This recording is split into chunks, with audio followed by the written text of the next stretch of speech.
राधे राधे। जय श्री कृष्णा। आज देखिए एक कथा बहुत ही सुंदर मनभावक मैं लेकर आया हूँ। और आप भक्तों से अनुरोध है कि अगर आप लोग कथा सुनना चाहते हैं तो शुरू से अंत तक सुनिए, अन्यथा आप लोगों से हाथ जोड़कर निवेदन है कि कथा को आप लोग ना ही सुने। क्योंकि देखिए, कथा का आनंद तभी आता है कि जब कथा शुरू से अंत तक सुना जाए। और आइए, हम आप लोग को रोक नहीं रहे हैं, हम आप लोगों को इसलिए सतर्क कर रहे हैं कि भगवान शिव की या भगवान श्री राम की या फिर भगवान कृष्ण की कोई भी कथा आप सुने तो शुरू से अंत तक अवश्य सुने, यही आपसे अनुरोध है, हाथ जोड़कर विनती है। और चलिए हम लोग कथा में चलते हैं। कथा बहुत ही सुंदर है। आज माता पार्वती भगवान शिव के महामंग में पूजा पाठ करके प्रभु का बगल में ही अपना आसन जमाई हुई है। और प्रभु आज बहुत ही हर्षित है, मंद मंद मुस्कान है प्रभु के, और आंख बंद है, भाव विभोर हो रहे हैं, आंखों से जल बरस रहा है। और जल ऐसे बरस रहा है कि प्रभु सोच नहीं पा रहे हैं। और मंद मंद मुस्कान, जय श्री राम जय श्री राम उनके हृदय से ध्वनि आ रही है, जिसे सुनकर माता पार्वती भगवान को एकाएक जगाई, कहती है कि प्रभु आप अकेले ही आनंद विभोर हो रहे हैं, हमें भी अपने इस आनंद विभोर में शामिल कीजिए। प्रभु हम भी चाहते हैं कि जो आप प्रभु श्री राम की भक्ति में लीन होकर गोता लगा रहे हैं ना, उससे भक्ति में हमें भी सम्मिलित कीजिए, ताकि हम भी अपना जीवन सफल बना सके। प्रभु श्री राम की भक्ति मुझे भी चाहिए। इस पर भगवान शिव बोले कि देखो, अभी हम किसी का इंतजार कर रहे हैं, अगर वह आ जाएंगे तब आपको मालूम पड़ेगा। तो कहती है क्या मालूम पड़ेगा प्रभु, बताइए ना। तो कहते हैं बस थोड़ा सा इंतजार कीजिए, तब तक आकाश मार्ग से भुसुंडी जी, काक भुसुंडी जी उड़ते हुए आ रहे हैं, और उनके पंख से ध्वनि आ रही है, जय श्री राम जय जय श्री राम जय श्री राम जय जय श्री राम। और वह कैलाश पर्वत पर आकर प्रभु के समीप उतर गए। और उनको देखकर भगवान शिव बड़े आनंदित हुए, कहते हैं हाँ भुसुंडी जी, कहिए कैसे आना हुआ।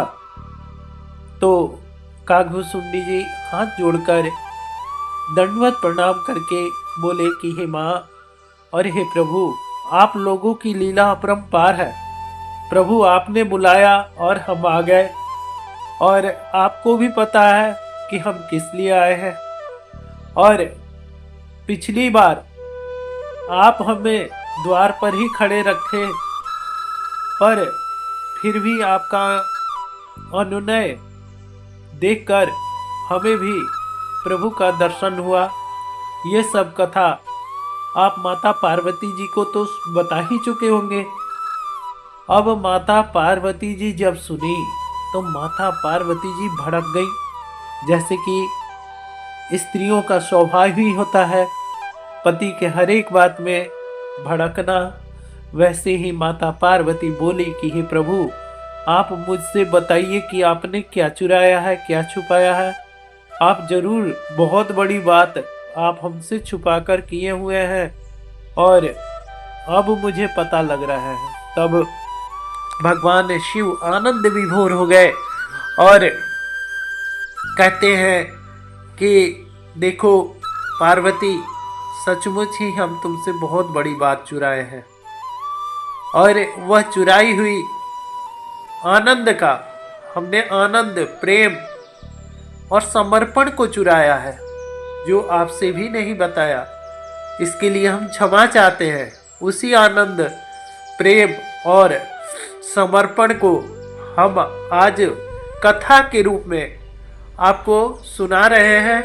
और काकभुसुंडी जी आई हुई हैं और हमें अभी भी जाना है, क्योंकि समय आ गया है। और इस पर माता पार्वती बोली कि पहले आप बताइए क्या चुराए हैं, वह वाली कथा हमें बता दीजिए, फिर आप चलिए और साथ में हम भी चलते हैं। अब देखिए कि भगवान शिव बोले कि हे पार्वती, समय उस टाइम का है जब प्रभु का अवतार हुआ। प्रभु का अवतार हुआ और काकभुसुंडी जी हमारे पास आए। कहते हैं कि भगवान कृष्ण जी की झांकी तो आप अकेले जाकर दिखाए। भगवान श्री कृष्ण का देखने के लिए आप यशोदा मैया से कैसे याचना किए, और फिर भी माता बहुत ज़्यादा आपको डांट फटकार कर, यहाँ तक कि आपको घर से बाहर निकाल दी थी, फिर भी आप हे प्रभु उस भगवान की सुंदर सरीखे स्वरूप को देख ही लिए। परंतु आज तो मुझे भी अपने साथ ले चलिए, हम भी प्रभु का दर्शन करना चाहते हैं। तब हम दोनों ने अयोध्या में प्रस्थान किया। अयोध्या में प्रस्थान करके जब हम वहां पहुंचे तो द्वार पर द्वारपाल दोनों ने हम लोगों को देखा। अब द्वार पर हम लोगों को, क्योंकि हम एक भेष बनाए हुए थे औघड़ पंथी का, और साथ में हमारे शिष्य बने हुए थे काकभुसुंडी जी, दोनों गुरु और चेला को उन द्वारपालों ने रोक लिया। कहते हैं कि जब तक माता कौशल्या का आज्ञा नहीं होगा तब तक आप लोग अंदर नहीं जा सकते। और जन्म महोत्सव का काफी ज्यादा उत्सव हो रहा है, आप लोग अंदर जो अयोध्या के हैं वही जाएंगे और कोई नहीं जा सकता। इस पर मैं यानी शिव और एक काकभुसुंडी जी, हम लोगों ने अब सोचा कि किस तरह भगवान का दर्शन किया जाए, क्योंकि उस घड़ी तो भगवान स्वयं चलकर आ गए थे और इस घड़ी प्रभु मर्यादा में है। मर्यादा में प्रभु श्री रामचंद्र वैसी लीला नहीं करेंगे जैसे उन्होंने द्वापर युग में श्री कृष्ण के टाइम किया था। उस घड़ी तो भगवान ने अपनी मर्यादा तोड़कर ही हमसे मिल लिया, पर आज तो मर्यादा में बंधे हुए हैं, मर्यादा पुरुषोत्तम राम बनकर अवतरित हुए हैं। इसमें हम लोग की दाल कैसी गलेगी है काकभुसुंडी जी। तब काकभुसुंडी जी भी आंखों से अश्रु बहाने लगे कि हे प्रभु, जब प्रभु छोटे थे बाल स्वरूप में तब तो हमने एक बार दर्शन कर लिया, पर अब की बार भी हम दर्शन करना चाहते हैं और हे प्रभु आप मुझे दर्शन करा दीजिए। प्रभु बोले कि ठीक है, अब की बार नया ही करेंगे, चलो सरजू जी के तीर पर। और दोनों गुरु चेला बनकर सरजू जी के तीर पर पहुंच गए। वहां पर प्रभु ने भविष्य जानने हेतु एक सुंदर सी दुकान खोल ली और शिष्य को बोले कि आप जाओ नगर में प्रचार करो कि जिस किसी को भी अपने भविष्य जानने का इच्छुक है वह हमारे दुकान पर आए, उससे एक भी पैसा नहीं लिया जाएगा और फ्री का हमारे गुरुजी उनको भविष्य बताएंगे। और हम तो ठहरे त्रिकालदर्शी, हम ऊपर से हम भोले बाबा भोले दानी, हम तो किसी को गलत बता ही नहीं सकते थे, क्योंकि हम असत्य तो किसी को वाणी बताते नहीं है। इस तरह हम लोग भविष्य जानने हेतु दुकान खोलकर बैठ गए। दुकान पर धीरे धीरे अयोध्या वासियों का लाइन लग गया। काकभुसुंडी जी को हमने बोला कि हे काकभुसुंडी जी, आप भी साथ में खड़े होइए और बताइए, इनके भविष्य का नाम बताइए, इनका गोत्र बताइए, बाकी सब हम बता देते हैं। इस तरह भगवान ने सुंदर स्वरूप शिष्य गुरु का बनाया और शिष्य का काकभुसुंडी जी, और दुकान का नाम रखा गया, कैफे का नाम रखा गया। कंप्यूटर सेंटर खोले थे भगवान जी, और उस कैफे का नाम था शंभू भुसुंडी पांडे कैफे। शंभू भुसुंडी कैफे पांडे। अब वह कैफे पर सब कोई आने लगा, सब कोई अपना नाम बताने लगा। भगवान उनको देखकर ही उनका भविष्य बताने लगे कि आप ये कर्म किए हैं, आपको ये फल मिलेगा। अब आप लोगों का बहुत अच्छा भविष्य आने वाला है, क्योंकि आपके घर में, आपके राज्य में, अयोध्या जी में बहुत ही भगवान अवतरित हुए हैं। अब आप लोग का कष्ट अपने आप दूर हो जाएगा। इस तरह प्रभु बताते गए, सब कोई आते गए, सब कोई आनंदित हर्षित होकर जय श्री राम का नारा लगाते हुए अपने अपने घर को जाने लगे। यह बात अयोध्या के राजमहल में पहुंच गया। वहां पर माता की कई, कौशल्या जी, सुमित्रा जी, तीनों रानियों को पता लग गया। उन्होंने अपने दास दासियों को बुलवाया और बोले कि जाओ, वहां पर शंभू भुसुंडी पांडे कैफे है, वहां से लेकर आइए भविष्य जानने हेतु। हम अपने बालक का भविष्य जानना चाहते हैं।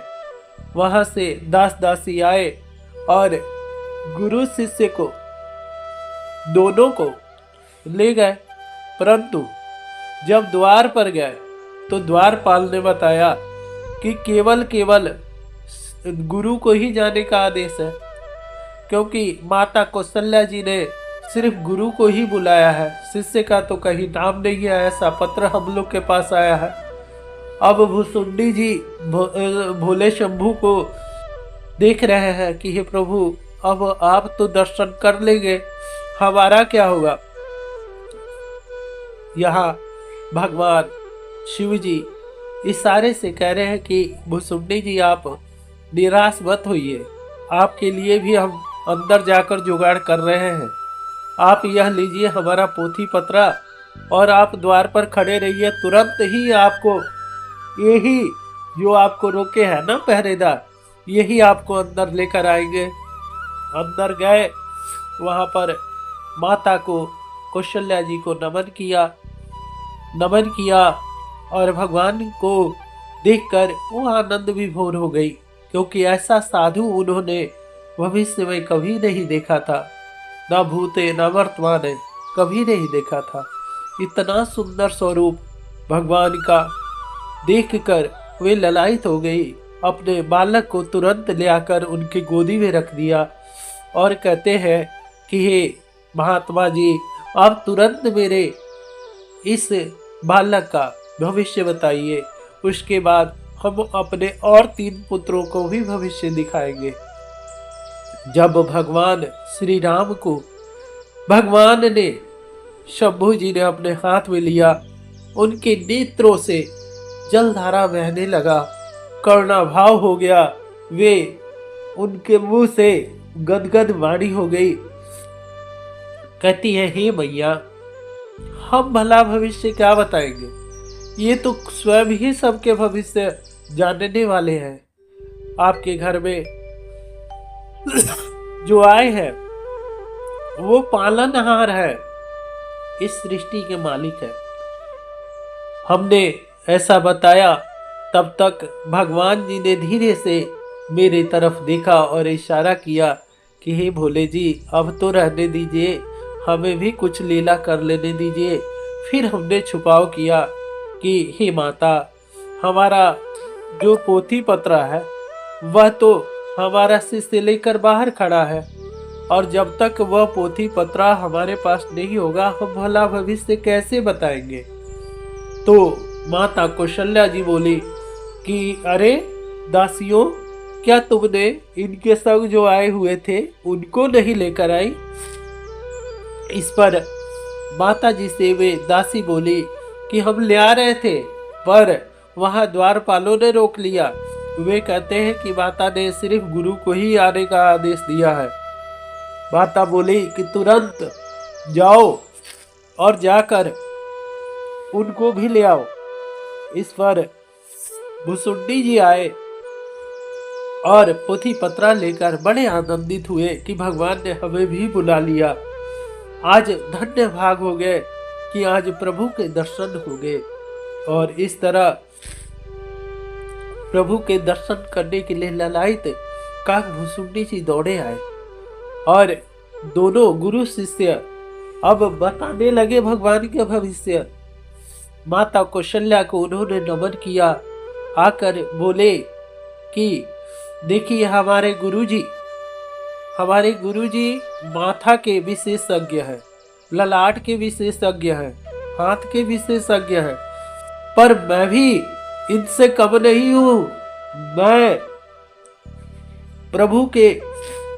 आपके बालक के पैर का रेखा देखकर इनका भविष्य बता सकता हूं।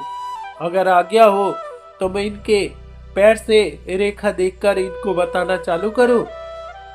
इस पर शंभू जी मुस्कुराए, बोले कि धन्य भाग है काकभुसुंडी जी, आपने तो सब कुछ पा लिया। हम तो यहाँ ललाट और हाथ तक ही सीमित रह गए और आपने तो प्रभु का वह चीज पा लिया कि जहाँ पर सब जितने इनके शिष्य हैं, जितने इनके चाहने वाले हैं, वहां तक बहुत कम लोग पहुंच पाते हैं, यानी प्रभु के चरणों में। और आपने तो सीधे केंद्र बिंदु पर ही अपना हक जमा लिया। आप तो सीधे उनके पैरों में ही पहुंच गए जो यहाँ मोक्ष का मार्ग है। और इस तरह भगवान मुस्कुरा रहे हैं शंभू जी। और यहाँ भुसुंडी जी तुरंत पैरों को पकड़े, माथे पर रख लिए और कहते हैं कि माथे पर रखकर ही हम बता सकते हैं इनका भविष्य। हे पार्वती, इस तरह हम लोगों ने दोनों ने प्रभु को बड़ा ही देर तक दर्शन किया, बहुत ही आनंद विभोर होकर दर्शन किए। और वही बात हम आपसे छुपा कर रखे, क्योंकि अगर आपको पता लग जाता तो आप कहती कि चलिए हमको भी दर्शन कराइए। समय आएगा हे पार्वती, पर आपको भी दर्शन जरूर कराएंगे प्रभु श्री राम का, जरूर से जरूर। और देखिए यही बात हम आपसे छुपाए थे, क्योंकि हम प्रेम विहल होकर प्रभु को एक मिनट के लिए भी देरी ना करके हम गुरु शिष्य वहाँ पहुँचे हुए थे। और यही बात हम आपसे छुपाए हुए थे। राधे राधे, जय श्री कृष्णा। यह कथा आपको कैसी लगी जरूर से जरूर कमेंट बॉक्स में जय श्री राम अवश्य लिखकर बताइएगा।